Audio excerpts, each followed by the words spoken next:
My dear brothers and sisters, I pray Meus queridos irmãos e irmãs, oro para que o Espírito Santo me ajude a transmitir minha mensagem. Durante minhas visitas e conferências nas estacas e alas e ramos, sempre tenho um profundo sentimento de alegria ao encontrar-me com membros da igreja, aqueles que são hoje chamados de santos, tal como eram no meridiano dos tempos. O espírito de paz e de amor que sempre sinto quando estou com eles ajuda-me a dar conta de que estou em uma das estacas de Sião. Embora haja muitos cuja família está na igreja há 2 ou mais gerações, vários são membros recém-conversos. Para esses, repetimos as palavras de boas-vindas do apóstolo Paulo aos Efésios. Assim que já não sois estrangeiros, nem forasteiros, mas concidadãos dos santos e da família de Deus, edificados sobre o fundamento dos apóstolos e dos profetas, e de que Jesus é a principal pedra da esquina.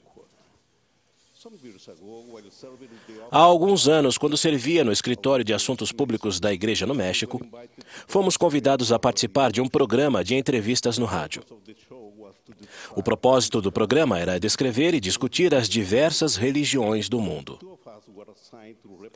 2 de nós fomos designados a representar a igreja e a responder às perguntas que fossem feitas durante aquele tipo de programa.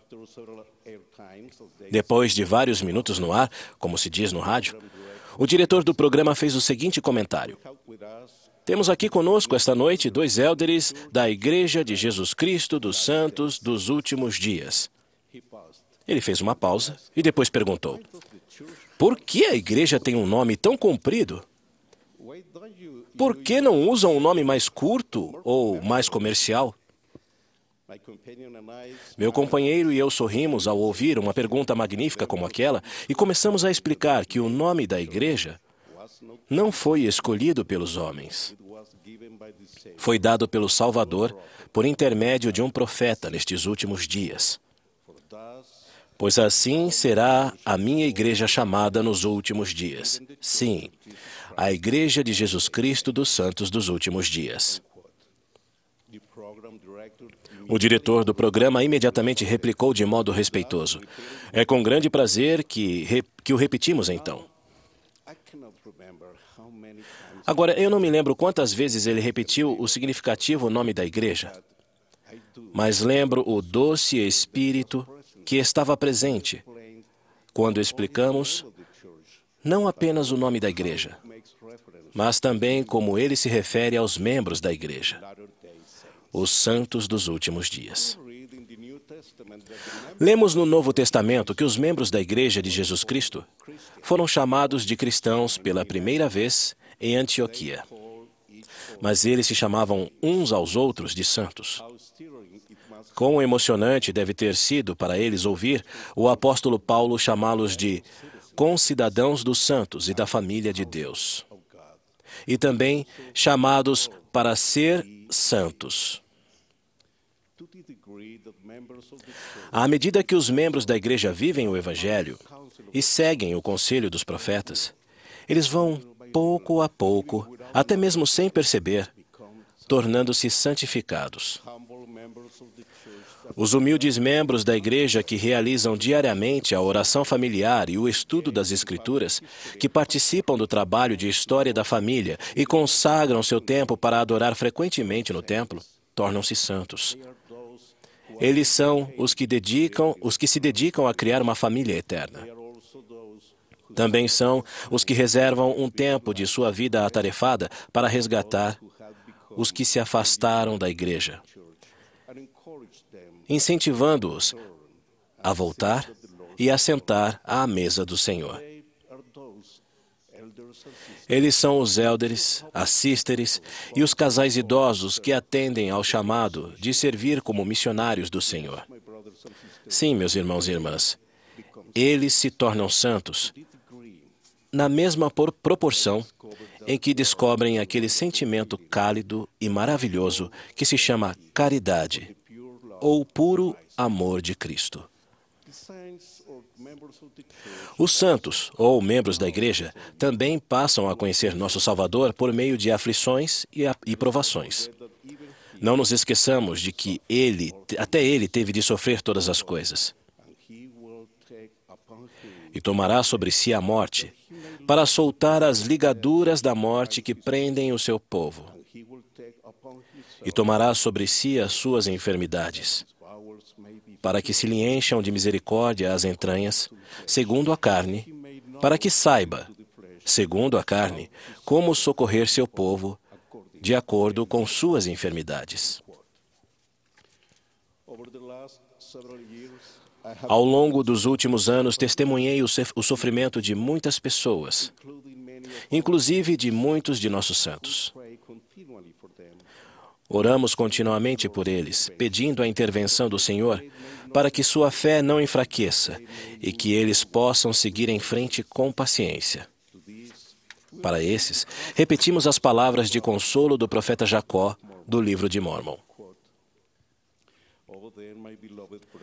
Ó meus amados irmãos, vinde, pois, ao Senhor o Santo.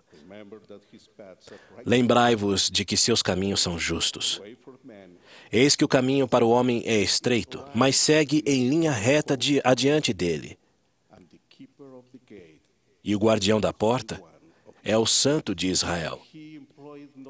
E ele ali não usa servo algum, e não há qualquer outra passagem a não ser pela porta. Porque ele não pode ser enganado, pois Senhor Deus é o seu nome. E a quem quer que bata, ele abrirá.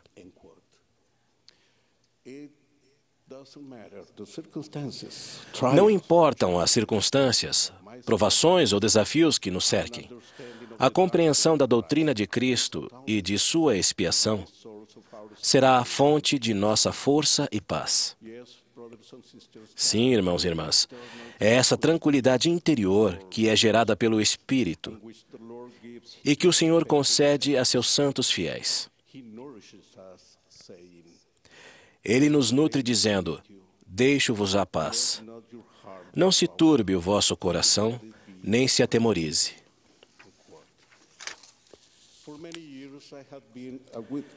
Há muitos anos sou testemunha da fidelidade dos membros da Igreja, os santos dos últimos dias, que com fé no plano de nosso Pai Celestial e na expiação de nosso Salvador Jesus Cristo, sobrepujaram tribulações e aflições com coragem e grande entusiasmo, perseverando e continuando no caminho reto e apertado da santificação. Faltam-me palavras para expressar minha gratidão e admiração por todos os santos fiéis com que tive o privilégio de conviver. Embora nosso entendimento do Evangelho não seja tão profundo quanto o nosso testemunho de sua veracidade, se depositarmos nossa confiança no Senhor, seremos amparados em todas as nossas dificuldades, provações e aflições. Essa promessa do Senhor a seus santos não quer dizer que estaremos livres dos sofrimentos ou das provações, mas que seremos amparados ao atravessá-los e saberemos que é o Senhor quem nos ampara. Meus queridos irmãos e irmãs, quão abençoados somos por termos sido trazidos a esta irmandade de santos dos últimos dias. Quão abençoados somos por nosso testemunho do Salvador ser contado com o de profetas antigos e modernos. Testifico que nosso Senhor, o Santo de Israel, vive e que Ele dirige sua igreja, a Igreja de Jesus Cristo dos Santos dos últimos dias, por intermédio de nosso amado profeta Thomas S. Monson. Em nome de nosso Senhor Jesus Cristo. Amém.